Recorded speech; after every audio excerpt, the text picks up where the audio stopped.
다 함께 묵도하심으로 수요 기도회를 시작하겠습니다.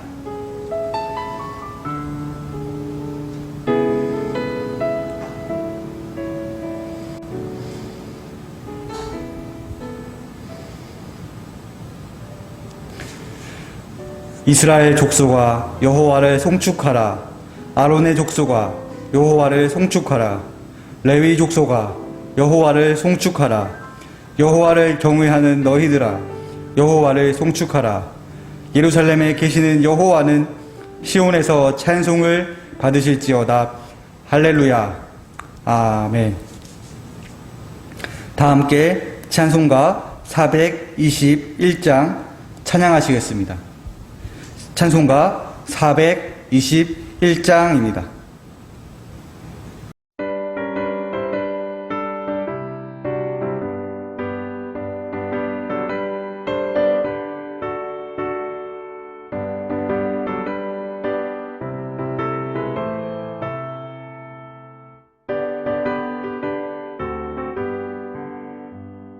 내가 예수 믿고서 죄사함 받아 나의 모든 것 다 변했네.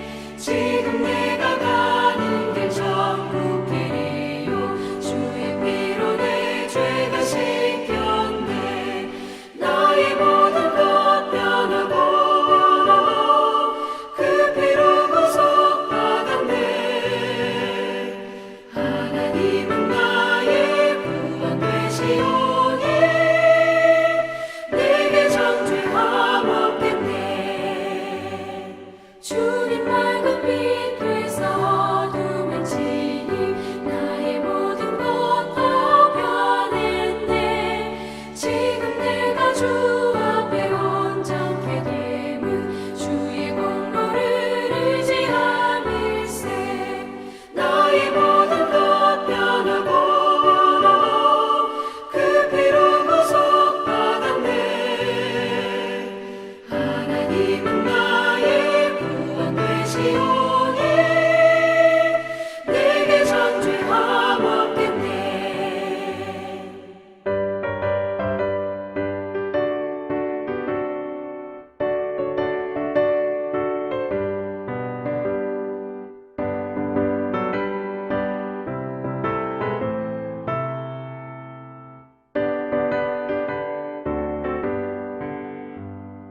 내게 성령이 임하고 그 크신 사랑 나의 맘에 가득 채우며 모든 공포 내게서 물리치시니 내 맘 항상 주 안에 있겠네. 나의 모든 것 변하고 그 피로 구속받았네.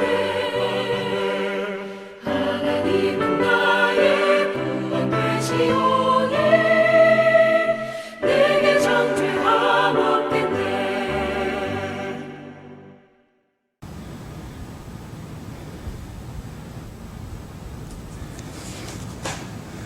오늘 하나님께서 주신 말씀은 고린도전서 3장 9절로 17절까지의 말씀입니다. 신약성경 265면입니다. 우리에게 주신 하나님의 말씀 고린도전서 3장 9절로 17절까지의 말씀입니다. 하나님의 말씀입니다. 우리는 하나님의 동역자들이요 너희는 하나님의 밭이요 하나님의 집이니라. 내게 주신 하나님의 은혜를 따라 내가 지혜로운 건축자와 같이 터를 닦아두매 다른 이가 그 위에 세우나 그러나 각각 어떻게 그 위에 세울까를 조심할지니라. 이 닦아둔 것 외에 능히 다른 터를 닦아둘 자가 없으니 이 터는 곧 예수 그리스도라. 만일 누구든지 금이나 은이나 보석이나 나무나 풀이나 짚으로 이 터 위에 세우면 각 사람의 공적이 나타날 터인데 그 날이 공적을 밝히리니 이는 불로 나타내고 그 불이 각 사람의 공적이 어떠한 것을 시험할 것임이라. 만일 누구든지 그 위에 세운 공적이 그대로 있으면 상을 받고 누구든지 그 공적이 불타면 해를 받으리니 그러나 자신은 구원을 받되 불 가운데서 받은 것 같으리라. 너희는 너희가 하나님의 성전인 것과 하나님의 성령이 너희 안에 계시는 것을 알지 못하느냐? 누구든지 하나님의 성전을 더럽히면 하나님이 그 사람을 멸하시리라. 하나님의 성전은 거룩하니 너희도 그러하니라. 아멘. 이제 담임 목사님 나오셔서 말씀 선포하시겠습니다.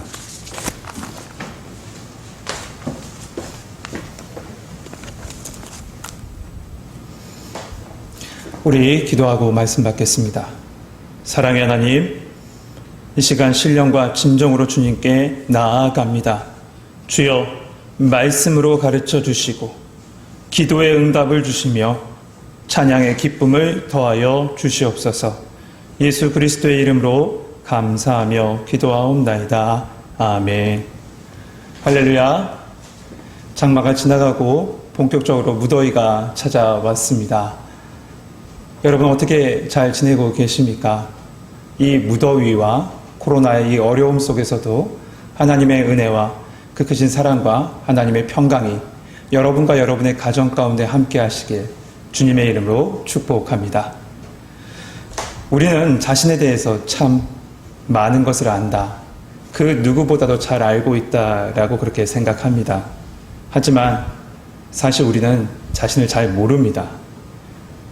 지금 우리가 이렇게 영상 예배로 이렇게 예배를 드리고 있는데 저 또한 같은 시간에 같은 자리에 앉아서 예배자로서 설교하는 저의 모습을 보면서 예배를 드리고 있습니다. 그러면 얼마나 어색한지 몰라요. 목소리도 모습도 제가 아닌 것 같습니다. 마치 다른 사람이 앞에 나와서 말씀을 전하고 있는 것 같아요. 어른들이 그런 얘기를 하시죠. 마음과 생각은 20대 그렇게 생각하고 있는데 거울 앞에 서면 내가 아닌 부모님의 모습이 그 거울 앞에 있었다. 그 순간에 그제서야 나는 현실을 자각했다라는 얘기를 간혹 하십니다. 그만큼 자신에 대해서 잘 모른다라는 겁니다. 고린도 교회 교인들 자신의 모습이 어떠한지 그리고 무엇이 문제인지 알지 못했습니다. 그러다 보니까 그들이 가진 문제는 더욱더 심각해졌고 또 다른 여러 가지 문제가 파생되게 되었죠. 이에 바울은 1장, 2장에서 먼저 예수 그리스도와 그의 십자가 복음 앞에서 자신을 돌아보게 합니다. 그리고 3장에 와서 이 고린도 교회의 가장 큰 문제라고 할 수 있는 분쟁에 대해서 좀 더 정확하게 그리고 명확하게 그 문제가 무엇인지 분석하고 가르쳐 주고 있습니다. 그 문제가 무엇이었습니까? 첫 번째, 고린도 교회 교인들은 육신에 속한 자들이었다라는 겁니다. 다시 말해서 예수님을 믿기는 믿습니다. 그러나 주님이 그의 삶의 주인 되지 못하고 성령님이 그의 삶의 주인 되지 못해서 옛 습관과 세상의 기준 속에서 살아갔다는 것이죠. 그러다 보니 두 번째로 시기와 분쟁이 교회 가운데 끊임없이 일어났고 또한 예수님이 아닌 보여지는 사람을 바라보았던 것이 지금 이 고린도 교회의 모습이라는 겁니다. 결국 이러한 모습은 한마디로 영적인 어린아이와 같다라고 말하고 있는 것이죠.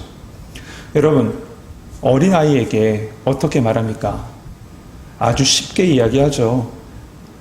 이해가 안 될 경우에는 예를 들어서 말합니다. 아이가 있는 가정 가운데는 아시겠지만 이 양치질을 하자 아이한테 얘기할 때 양치질을 하자라고 얘기하지 않고 그냥 치카치카 하러 가자라고 얘기들 하잖아요. 뭐 자동차를 타러 가자라고 할 때도 우리 붕붕이 타러 갈래? 라고 하죠. 제가 너무 오래된 표현을 썼나요? 이처럼 쉽게 비유로 아이들에게 설명하듯이 바울은 지금 이 영적인 어린아이와 같은 고린도 교회 교인들에게 비유를 통해서 그리스도인은 누구고 교회는 무엇인지 대해서 가르쳐 주는 겁니다. 그 비유는 세 가지였습니다. 첫 번째는 바로 하나님의 밭이라고 합니다. 그러면서 그들이 그토록 의지하고 따랐고 깃발로 세웠던 그 사역자들을 누구라고 하냐면 그저 일꾼에 불과하다라고 하고 있어요. 그래서 바울은 최초로 고린도 지역에 복음을 전했던 사람이기 때문에 씨를 뿌리는 자로 비유했고, 아볼로는 이후에 고린도에 와서 교인들을 양육했기 때문에 물을 주는 자로 비유했던 것이죠. 그러나 중요한 것은 무엇이었습니까? 자라게 하시는 이는 결국 하나님이시다라는 겁니다. 여기까지가 지난 시간에 나눈 말씀입니다. 오늘은 두 번째 비유를 보려고 하여, 두 번째 비유는 이겁니다. 그리스도인은 누구인가? 그리고 교회는 무엇인가? 그 두 번째는 바로 하나님의 집이다라는 겁니다. 9절 말씀 같이 한번 읽겠습니다. 우리는 하나님의 동역자들이요 너희는 하나님의 밭이요 하나님의 집이니라. 성도들과 교회를 향해서 너희는 하나님의 집이라고 합니다.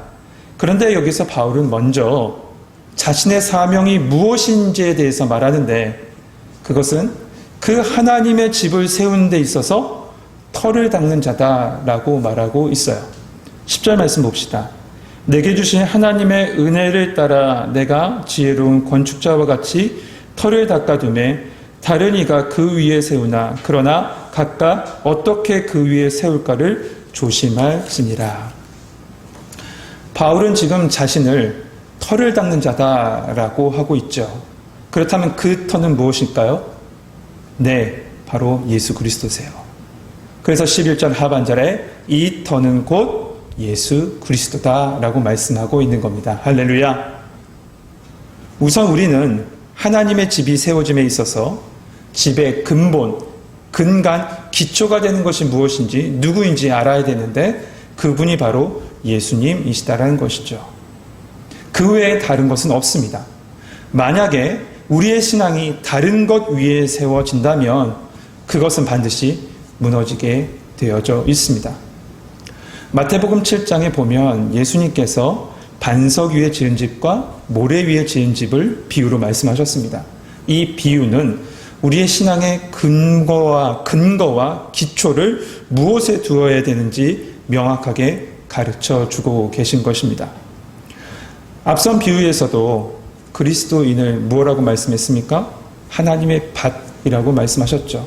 이 말씀에 보면 씨 뿌리는 자, 물 주는 자, 그리고 자라게 하시는 하나님에 대해서 보았지만 여기서 놓치지 말아야 될 것은 씨, 곧 하나님, 예수 그리스도 그 십자가 복음의 씨가 바로 믿음, 신앙의 가장 기초요, 근본이라는 사실이 있죠. 결국 우리 신앙의 터, 그 터는 누구인가? 예수 그리스도라는 겁니다. 우리 처음교회 믿음의 터도 오직 예수 그리스도인 줄 믿습니다. 그런데 그 위에 무엇으로 쌓느냐라는 것이죠. 집을 짓는 데 있어서 터를 닦아 놓았으면 그 위에 뼈대를 세우고 벽돌로 벽을 만들고 지붕을 올리고 인테리어를 하게 됩니다. 그런데 그 집을 세우는 자재가 다르다라고 말씀하고 있어요. 12절 봅시다. 만일 누구든지 금이나 은이나 보석이나 나무나 풀이나 짚으로 이 터 위에 세우면, 집을 짓는 자재 6가지가 나오죠. 이 6가지는 크게 2가지로 나눌 수 있는데 어떤 분은 이것을 가치 있는 것과 가치 없는 것으로 나눕니다. 그래서 하나님께 가치 있는 것을 드려야 된다라고 말씀하고 계신 분도 계세요. 이것도 맞는 말씀이죠. 그런데 그 가치의 기준을 정하는 분, 그분은 바로 하나님이시겠죠. 하나님이십니다. 아나니아와 삽비라, 그가 드린 재산의 일부보다 하나님은 과부의 두레돈을 더 귀하게 여기시기 때문에 그렇습니다. 하지만 이런 해석보다 말씀의 의미에 더 가까운 것은 13절, 14절, 15절에 비춰볼 때 이렇게 둘로 나눌 수 있습니다. 불에 타서 없어질 것과 불에 타지 않는 것으로 구분할 수 있죠. 이것이 좀 더 명확한 해석으로 보여집니다. 그런데 불에 타서 없어질 것, 그리고 불에 타지 않을 것은 지금은 알 수 없다는 겁니다.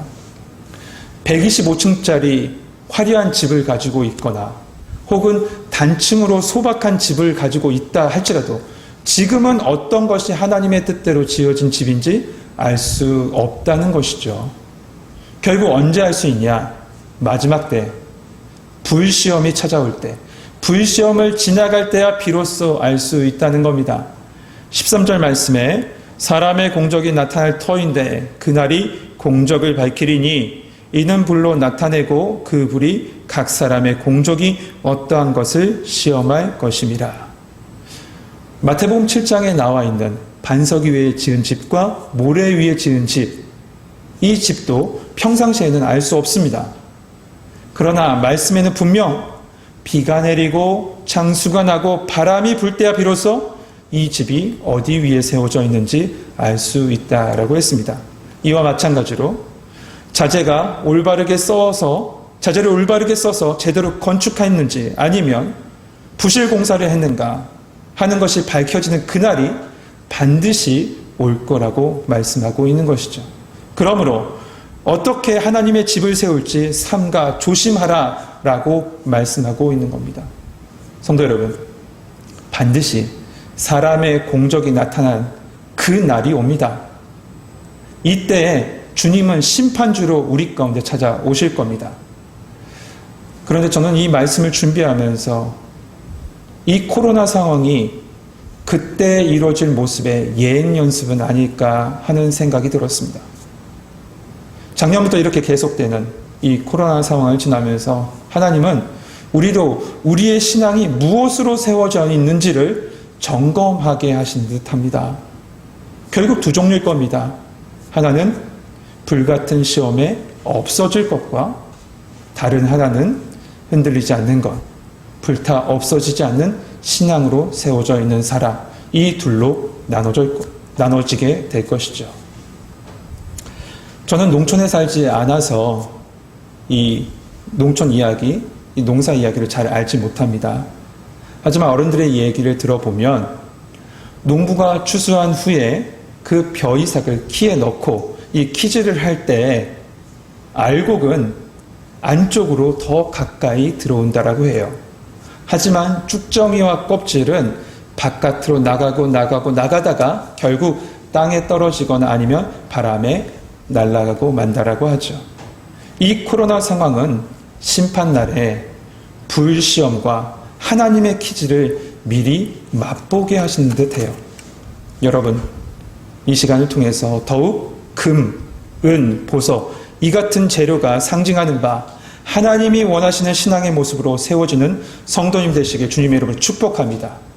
그리고 알곡이 키질 속에서도 더 안쪽으로 들어가듯이 더욱 하나님 품에 더 가까이 하는, 하나님 품으로 더욱더 가까이 나아가는 우리 성도님 되시길 다시 한번 주님의 이름으로 축복합니다. 마지막 세 번째 비유는 바로 하나님의 성전이라고 말씀하고 있습니다. 16절 말씀입니다. 너희는 하나님의 성전인 것과 하나님의 성령이 너희 안에 계신 것을 알지 못하느냐. 바울은 이 성도들과 고린도 교회에게 너희는 성령의 거룩한 임재가 있는 하나님의 성전이다 라고 말하고 있죠. 여러분, 얼마나 영광스러운 말씀입니까? 그런데 이 말씀이 이대로 끝나지 않습니다. 왜 그런데 너희는 그것을 망각하고 살고 있냐는 것이죠. 우리의 모임과 세상의 모임과의 다른 점이 있습니다. 무엇일까요? 그것은 바로 우리 안에는 성령님께서 역사하시고 성령의 띠로 하나 되게 하셨다는 것이죠. 그런데 세상 사람들이 이것을 모릅니다. 그러다 보니까 세상 사람들은 그 세상 사람들의 모임의 기준으로 교회를 판단하죠. 하지만 교회는 그런 사적인 모임이 아닙니다. 그런데 안타까운 것은 세상은 모른다고 쳐도 그리스도인들이 이 하나님의 성전된 것과 하나님의 성령이 임재하고 계신다는 것을 모른다는 사실입니다. 그렇다면 왜 하나님의 성전됨과 이 성령의 임재를 망각하고 사는 것일까요? 그것은 바로 예수님을 바라보지 않기 때문에 그래요. 그리스도인은 성령님과 함께 우리 안에 내주하시는 그 예수님을 바라보는 자들입니다. 믿음의 주여 온전케 하시는 이인 예수 바라보는 것이죠. 그런데 하나님의 성전됨과 하나님의 성령의 임재를 모른다는 것은 우리 안에 계신 예수님, 우리 안에 계신 성령님께 우리의 시선을 두지 않는다는 것이고, 또한 내 안에 계신 그 성령님을 그냥 무시해버린다고 하는 것입니다. 무시해버리고 마는 것입니다. 우리 안에 계신 성령님은 우리를 지금도 지켜보고 계세요. 말할 수 없는 탄식으로 우리를 위해서 기도하고 계시죠. 그런데 그 성령님을 신경 쓰지 않는다. 무시하고 있다는 겁니다. 한 수도원에 앤드류라는 한 수도사가 있었습니다. 그런데 조금 부족한 부분이 많은 수도사였어요. 그럼에도 불구하고 이 수도원 원장은 그를 아꼈고 사랑해줬습니다. 그러자 다른 이 수도사들이 그만 너무 특별하게 아낀다고 해서 그를 싫어했고 약간 불만을 가지게 되었습니다. 이를 안 이 수도원 원장은 하루는 모든 수도사들을 광장에 모이게 합니다. 그리고 말하죠. 자, 내가 숙제를 한 가지 내겠습니다. 여러분, 숲에 가서 새 한 마리를 죽여오십시오. 단, 아무에게도 새를 죽이는 모습을 보여서는 안 됩니다. 은밀히 행하고 해지기 전까지 이곳으로 다시 오셔야 합니다. 이 수도사들은 너무 황당한 숙제였지만 그럼에도 불구하고 이 숙제를 해내기 위해서 뿔뿔이 흩어지기 시작합니다.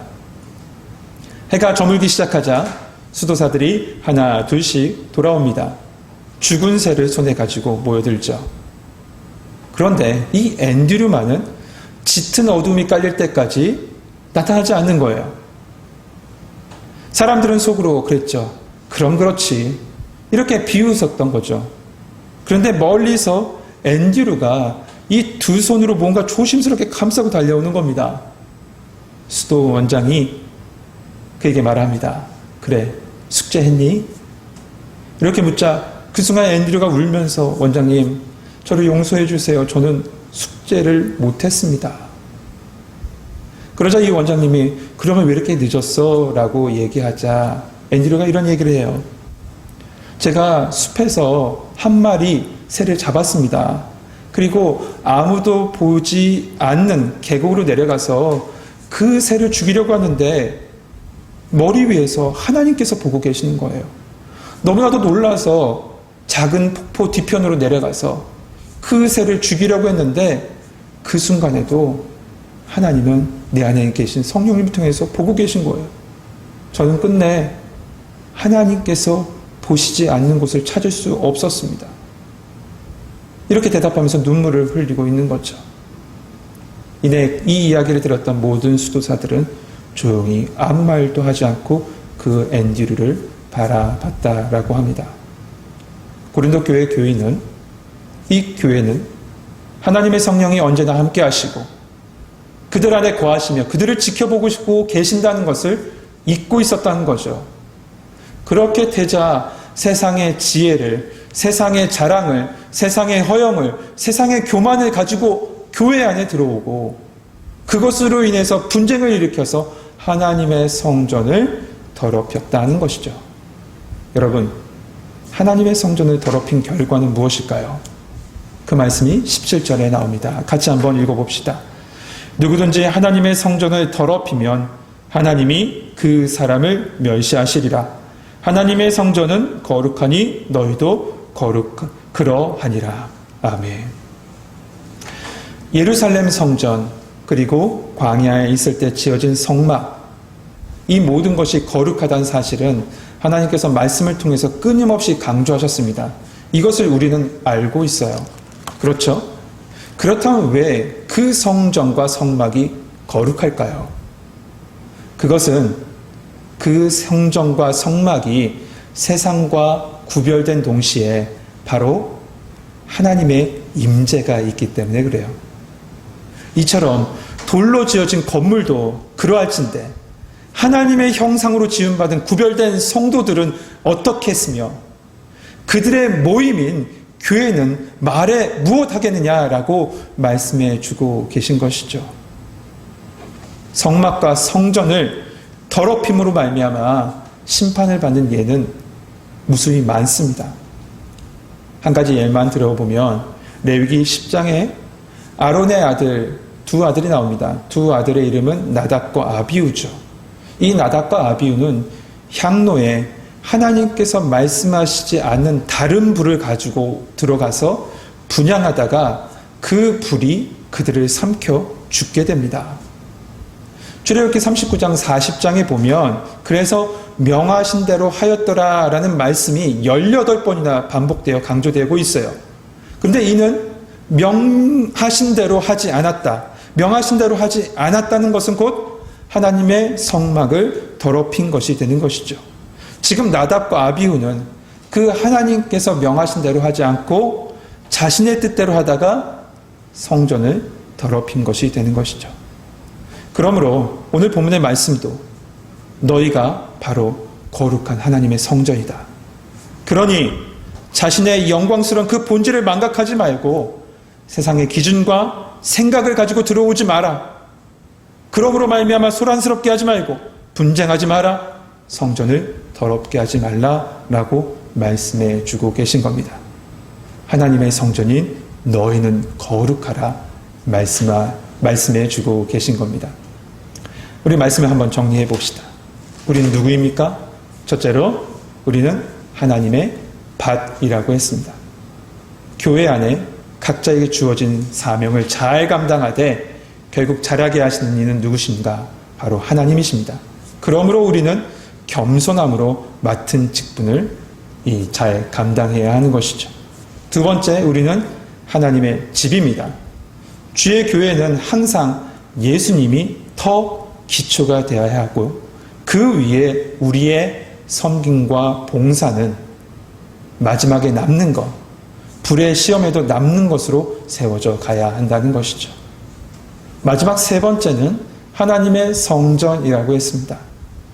우리 안에 거하시는 그 성령님을 의식하고 의지하고 그분 앞에서 거룩함과 순전함으로 나아가야 한다라고 말씀해 주고 계신 겁니다. 사랑하는 성도 여러분, 이 고린도 교회의 모습은 바로 우리의 모습을 거울 속에서 보는 것과 같습니다. 그러므로 이 말씀은 또한 우리의 기도의 제목이 되어야 합니다. 하나님, 우리 안에 아직 어린아이 같은 신앙이 있습니까? 주여, 주의 말씀으로 자라가게 하여 주시고 주의 일꾼으로서 맡겨진 사명을 잘 감당하게 하여 주시옵소서. 또한 예수 그리스도 위에 집을 세우는 자의 수고가 헛되지 않게 하여 주시고 우리를 하나님의 성전이라고 하셨으니 그 성령님 의지하고 거룩함으로 분열이 아닌 화평의 복음을 이룰 수 있는 자로 살아가게 하여 주옵소서. 이렇게 우리 같이 한번 기도합시다. 말씀해 주신 은혜와 이 기도의 응답이 성도들과 우리 가운데 함께할 줄 믿습니다. 주님의 축복이 여러분과 함께하길 소망합니다. 기도하겠습니다. 사랑의 하나님, 말씀을 통해서 고린도 교회의 모습을 통해서 우리의 모습을 보게 하시니 감사합니다. 아직도 어린아이 같은 모습이 우리 가운데 있습니까? 주여, 말씀으로 우리를 키워 주시옵소서. 자라게 하여 주시옵소서. 열매 맺게 하여 주시옵소서.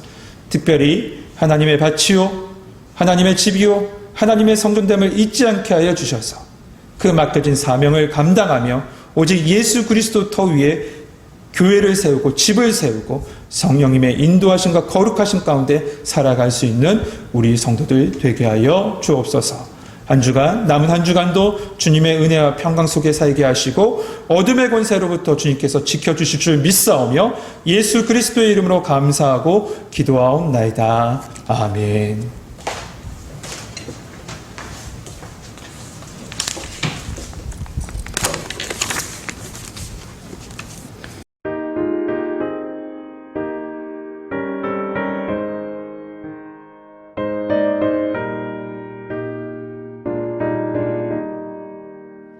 주님의 뜻을 이루소서.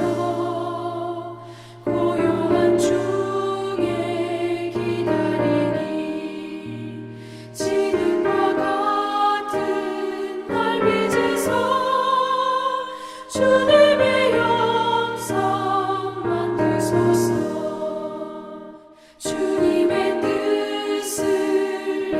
주옵소서.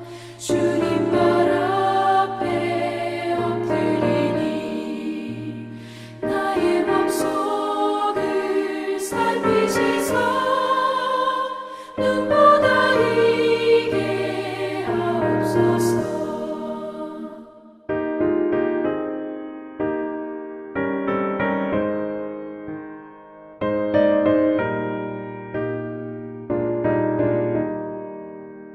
주님의 뜻을 이루소서. 병들어 몸이 피곤할 때 권능의 손을 내게 펴서 강건케 하여 주옵소서. 주님의 뜻을 이루소서. 온전히 나를 주장하사 주님과 함께 동행함을 만민이 알게 하옵소서.